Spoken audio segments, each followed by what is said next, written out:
Hi, welcome to Folkcraft. I'm Temperance, And I'm Aaron. and today we're going to be talking about bioregionalism and seasonal shifts and how you can kind of, relate to that and work through it and be part of your natural landscape and still be witchy and still be pagan and still be all the things that you want. But guess what? Maybe it doesn't have to be Yule just because it's December. Ooh. So here we go. We're going to break into it.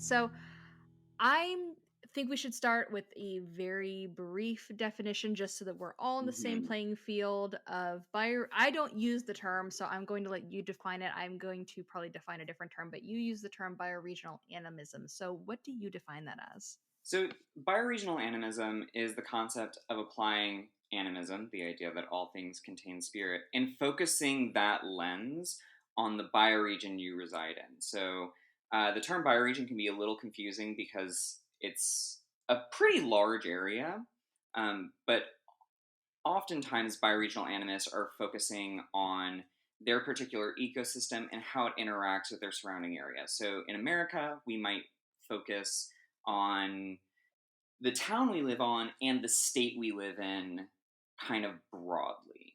So bioregional animism looks at the shifting of spirits through the area that you live in because you can have multiple ecosystems within the wider bioregion. So I think it's important to also note that animism is the general belief that most organic things contain a spirit. I would argue that animism does not include all things, does not include all inorganic things. That is an argument that I would make. But the general consensus is that, most things do contain a spirit. That is the general definition of animism. So the belief in bioregional animism really relates to nature and land spirits and, structures and things within structures. And so that's a you know broader, kind of more condensed definition. And I would also add that it does, when we talk about the landscape, we are also including like human constructed domiciles. So cities and towns are just as much full of spirit and residing within ecosystems as like a cypress slough or a mangrove swamp. So I think that's also really important because a lot where I live, for instance, the town and these quote unquote natural spaces, they're all kind of jigsawed next to each other and intersect in interesting ways. And a lot of us oftentimes will be in this kind of in between space where we exoticize this kind of idea of the wild. And it makes it harder for us to appreciate things like our house spirits, the spirits of the roads and concrete and things like that. So I do just want to like defend the city animism.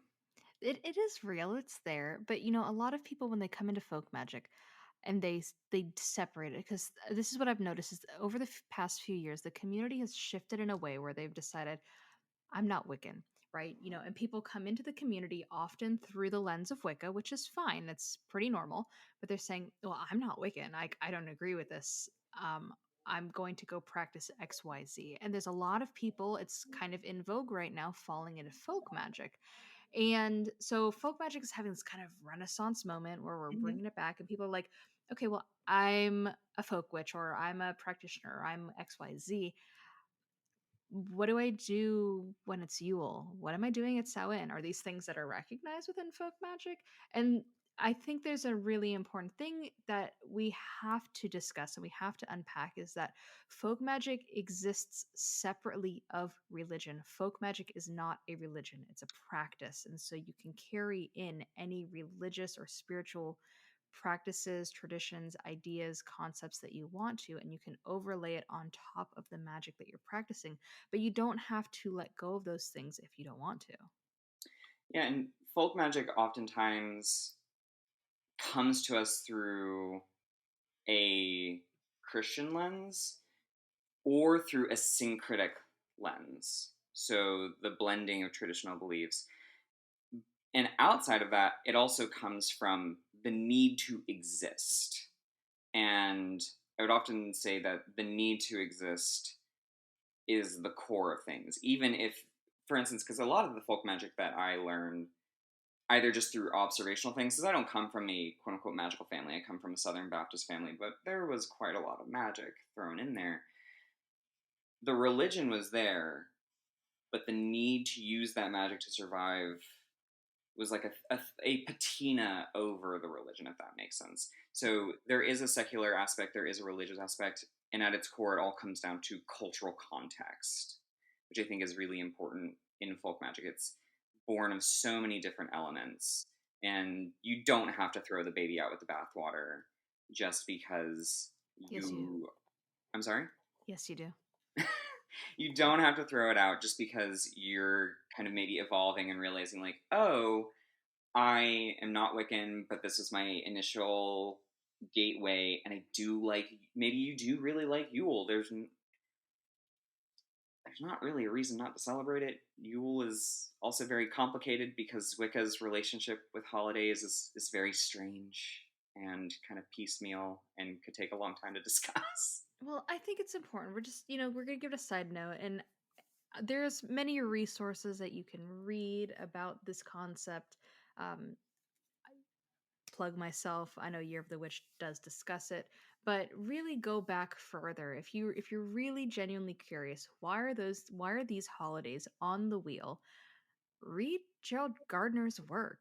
Mm-hmm. Figure out what they were doing in the 50s and 60s and really kind of like divulge into um, what were they doing and why were they doing it. And you're going to begin to quickly realize that it's a lot less mystical and spiritual and a lot more community oriented. And when we talk about holidays in general, that's a lot of the reason that holidays are even celebrated is because it brings people together.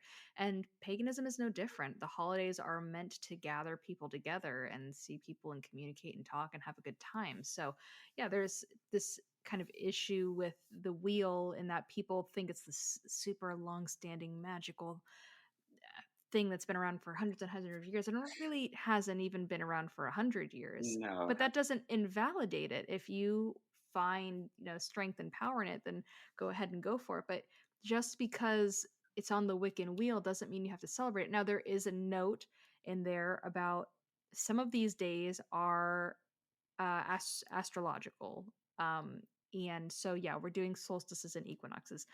No, you can't change the day of the solstice and the equinox, but the overlaid cultural holiday on top of that, right? So we can separate the winter solstice as a separate event from Yule. Those are two different things.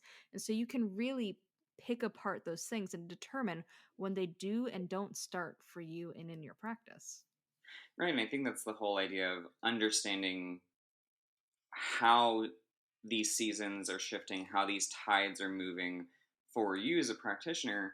Because while these holidays that we're so familiar with in the pagan sphere, and it's very like saturated almost, there's kind of this dominant over culture. It isn't the end all be all, and if it doesn't apply to you, if it doesn't speak to you, you're no less of a practitioner because you don't want to do those things or engage with them because they have less influence or context for you. Yeah. So I'm curious about you. I know we had when we discussed how we were going to do this episode, we had talked about giving exercises, but I think in an even better way than explaining how to do it is showing how we do it. Yeah. It's so. What are you doing to kind of acknowledge the passing of time, the seasons, and the holidays? How are you doing that in real life? So I'm a big fan of case studies, right? So my case study would be that I live in Florida and we do not experience the four traditional seasons. Temp, I know you're familiar with that for anyone outside of it. So we don't have, in terms of like We don't what have we're any familiar. seasons. Let's be real. Florida scientifically only has most of Florida scientifically only has 2 seasons. It's wet and dry. Yep. So we have the wet and hot season. This is where we're more prone to storms. This is also colloquially referred to as hurricane season. And then we have the dry, cool season, which is very easy for me to tune into because, in addition to being a witch, I'm also a Celtic Reconstructionist. So a two-part year is very, very familiar to me. And then living here and just kind of surviving summer, which is dry season or wet season rather. I'm very familiar. The wet So, isn't bad. The wet isn't as bad as the heat. It's the hotness that gets you. and then they combine into this beautiful thing called humidity, and you just swim your way from place to place through the air. Um, so I'm not observing any shifting between the four seasons. I'm not celebrating any kind of cross like spring holidays really. I'm observing the shifting of wet season and dry season. Um, Normally, what I'm taking the shift from is environmental cues. So I don't have like a set day where I'm celebrating and excited about the shift into wet season. I'm just kind of living my life and I'll notice, oh, it's the first storm of the season. And I have things kind of set aside that have this natural event, which signals to me, like, oh, we're about to move from this time period where everything has been dry and kind of more asleep. We're going to go into this time period where everything is getting stirred up. Things are going to get a lot more volatile. We're going to have the heat increasing. And I kind of just welcome it. So, my actual practice when we see the storm rolling in after this long stretch of dry, uh, me and my husband kind of camp in for the night. We put a pot of tea on and we sit outside and we watch the storm rolling in. We watch the rain come down, listen to the thunder and lightning. And I do have a little bit more of a structured aspect of this, which is I make palmetto manuscripts. So what this is, and this is all UPG or unverified personal analysis. These are things that was drawn to do from spirit through my manipulation and working with plants as well. So I will take palmetto frond and I will strip it down and get about 2-inch tall by 5 to 6 inch wide strips. And I will treat them, dry them, and then keep them clamped up for a number of weeks, sometimes months, until they're completely dry of moisture. And I will puncture them and then write down the slats a certain hymn or story that associates with a particular event. So during these shifting seasons, I actually will have this palmetto manuscript um, that I'll open up and I'll go through and kind of read the associated story as a welcome to the wind and the storm that's coming in. Um, when dry season comes, it's pretty much the same thing. Uh, a cold front will come in, and I call it the first chill of the season, as opposed to the first storm. And the night of is the same, but we actually draw it out for a few days because normally when we have a cold front come through, it's a few. And I should also preface a cold front for us means like it's It's like 70. 60 out. Yeah. Oh, 60 would be a blessing, but normally it's like 70. So, what this means for us, because normally it is oppressively hot, the sun is a deadly laser. It is oppressively hot. So, when these chill fronts come through, the first chill, that first night, again, we're sitting out in the patio, we're drinking tea, I'm reading a little bit of a hymn or a poem out of a palmetto manuscript, and then for the several days after, we're traveling. We're going to Mayaka State River, we're going to the Everglades, we're spending time outside. And it's not a huge, like, I'm going to directly connect and talk to a god or leave offerings at these places. It is going and just being there, being present in the moment, and being grateful for this shift. So those are the two kind of minor shifts that I observe. And I also celebrate two bigger periods of times that are marked by a lot more ceremony, right? Uh, and that's the breeding season for the Florida panther, and the time after which most panthers have given birth. Mm. And so this is something that was very much born out of. So, for those of you that don't live in Florida, the Florida panther is an incredibly endangered animal. Back in the 70s, there were about 40 individuals in the wild through a lot of efforts from a lot of different organizations and tribal activism and conservatism and breeding programs. There are now about 200 Florida panthers south of Okeechobee, most of them concentrated to the around the area that I live, a little further south and a little more to the east.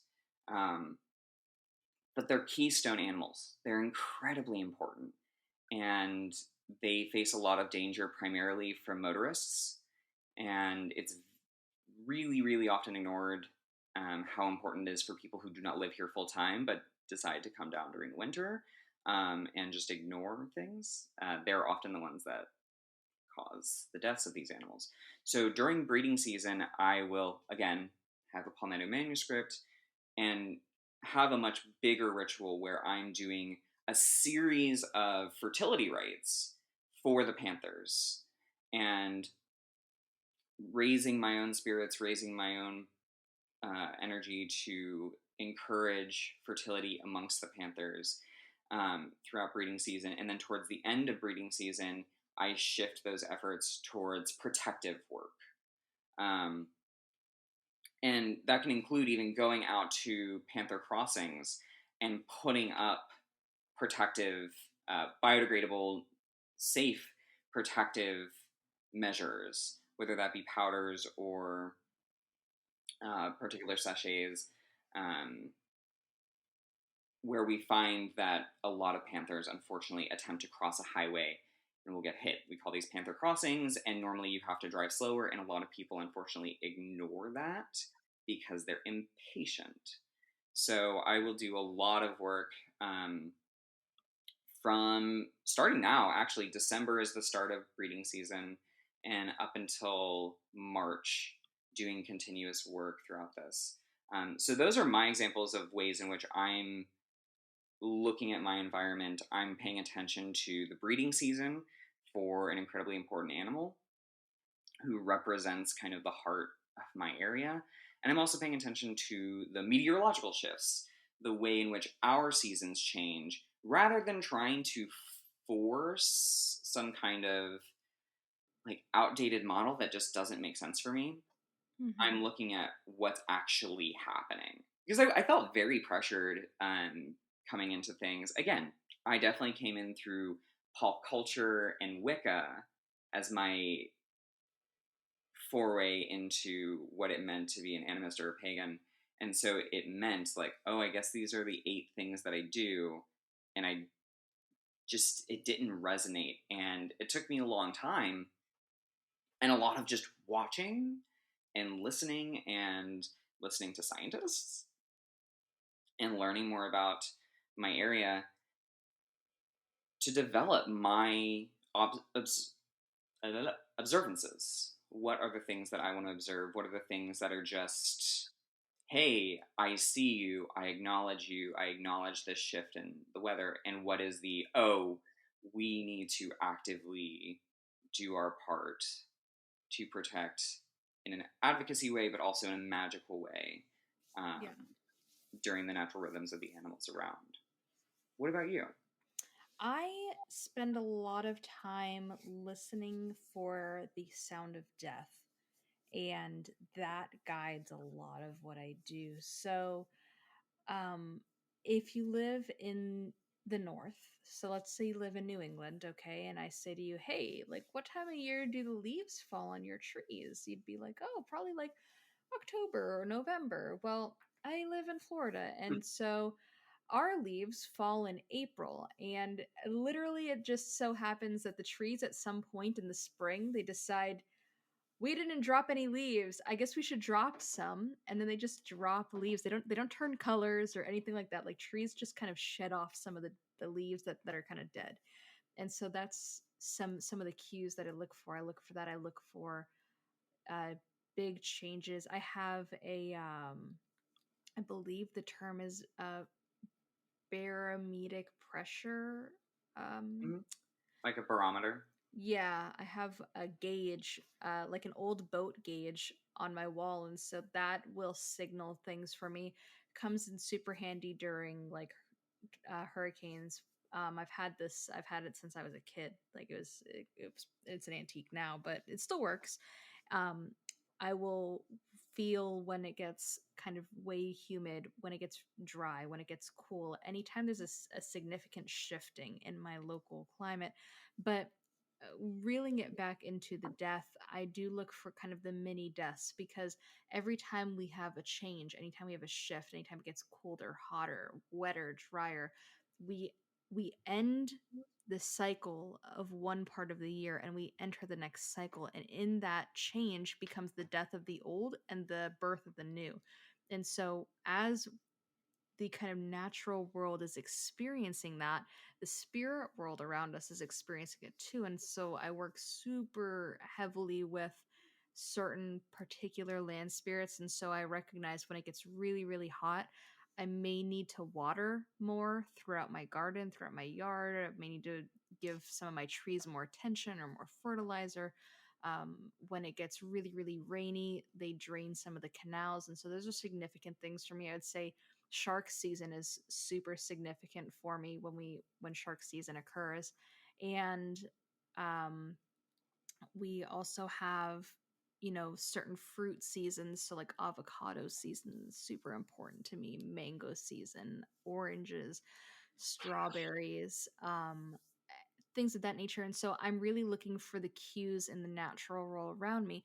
And I think it's important to note that every single year what I'm doing changes. And I Mm-hmm. don't think that there's anything wrong to say that. I think that your practice should be changing and should be evolving with you. Every year I re identify what are my priorities, what's important to me, what has changed around me, what can I do to help the spirits around me, my natural environment, my household, and kind of identifying what's important, what's not, prioritize it on the list. If you want to include secular holidays, include those holidays. But if you want to also add in religious holidays, and you can, you know, I'm going to say it and people are going to maybe disagree with me. You can mix in the religious holidays that you choose. So maybe you grew up Christian and you don't want to give up Christmas because it holds sentimental value to you. No one's saying that because you're a, you know, a big bad pagan now that you have to give up Christmas. You can celebrate secular Christmas without celebrating religious Christmas. You can keep some of those old things. So you get to determine on your ritual year, your festival year, what is important to your practice, because no one practices your practice but you. And so I take a look at what's important to me and I readjust it every year. I think that's really critical, especially talking about cultural holidays are just their own thing. And there's no reason to stop doing them if they still resonate with you. I celebrate Christmas. That is one of my favorite holidays. I am too queer not to be obsessed with any excuse to truss up my entire house in tinsel. And we theme our Christmases. It's a big deal every single year. This year, it's mod and birds. Everything is either 50s, turn of the century mod, or mid century, not turn of the century, or birds. I love Halloween. It's one of my favorite days of the year. And that's very different from Samhain. I'm not Um, giving up Halloween. You can't make me. I won't do it. no, I dress up every year. It might be a lazy costume, but I dress up every year. Um, and I still celebrate my religious holidays, which for me are Christmas a little bit. Christmas still has a little bit of a religious tinge for me because I grew up Southern Baptist. It's really important to my family. I don't necessarily believe in the religion, but there's still something there for me. My husband is Puerto Rican, and connecting to his roots through Three Kings Day is important. As a Southern person, New Year's is a huge deal for me. I make collards and cornbread and black eyed peas every single time. My husband thinks it tastes nasty, but he eats it anyway because he also grew up eating it. Um, and you eat those things for wealth, good luck, and money in the new year if you're not a Nothing can Southern. be worse than the dinner I made tonight. Like, I'm just gonna say it. Nothing could be. Let me just break into a super serious podcast and tell you what I made for dinner. Okay, so like I'm not the greatest. I'm a really good baker. I'm not a great cook. Okay, and so I was like, yeah, I'm really hungry, but I'm trying to be frugal, so I'm not going to order Uber Eats. Let me just look at what I've got in the cabinets. So I found a bunch of cans that I had, and so I was like, I can put these in the pressure cooker. So I put a can of corn, a can of black beans. So we're sounds good at this point, right? Then I Not took a turn for the worst. I was like, artichoke hearts, why not? Just throw these in there too. Put in a can of artichoke hearts, and then I put in a can of cream of chicken soup, and then I put in two frozen chickens from my freezer, and I put it on the pressure cooker. And it, you know what? I've made worse, but barely. Like, this was pretty bad. My partner still ate it all because they didn't want to see me cry about it, but can you your collards can't be worse than what I served okay? tonight. First of all, my collards are delicious. Actually, everyone else in my life begs for me to bring them in. My husband just hates collards in general. It is a very acquired taste. Um, but I think your partner should be canonized for their sacrifice. You want to hear this? The sacrifice. This is. I might even cut this part. This might be patrons only. If public hears it, then I was feeling in a good mood when I edited. But I one night I said, I'm gonna make fettuccine alfredo. I told him I was like, I'm gonna make chicken alfredo. And I go downstairs and I'm starting to set up. I put the pasta on the stove. That was my first mistake. I didn't look for any other ingredients at this point. I only put the No, pasta on the stove. I thought we had everything else. So I go to get the chicken. Well, we don't have chicken. And so I started going through my it's cabinets in like, the mail. what do I have? Because I've already told this man that I'm making chicken alfredo. So I found a can of corned beef hash and I thought No, this could be a chicken substitute. no, This could my be a chicken cat. substitute. So I'm like, okay, I'll just start frying it up, right? That's like the good Irish in me. I was like, I'm just gonna start frying this up. So I put it in the pan, and the pasta's going. So I'm like, okay, well, I have to make the Alfredo sauce. So I get the pot out, and I look in my fridge for cream, which I could have sworn we had. We didn't. We had half and half though.